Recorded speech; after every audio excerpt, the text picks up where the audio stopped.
Diketahui,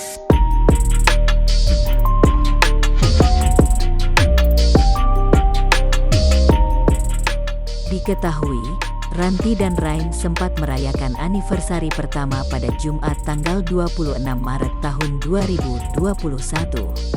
Saat disinggung mengenai rencana menikah, mantan Amarzoni ini mengaku belum terpikir untuk jalin hubungan serius dengan Rain. Hal itu diungkap Ranti Maria di depan awak media dalam kanal YouTube Star Pro Indonesia, yang tayang pada Selasa tanggal 30 Maret tahun 2021. Saat disinggung mengenai akan menikah dengan Rain, Ranti mengaku tak mengetahui pasti. Ia menjawab jika masih jauh merencanakan hubungan lebih serius. Gak tahu kalau nikah, karena itu masih jauh banget pemikirannya. Karena aku sama Rain itu masih sama-sama mau grow up bareng, masih ada yang mau kita capai. Jadi kalau untuk nikah masih jauh banget.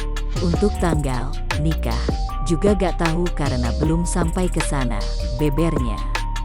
Harapannya ya kebahagiaan untuk aku, dia, dan kita berdua.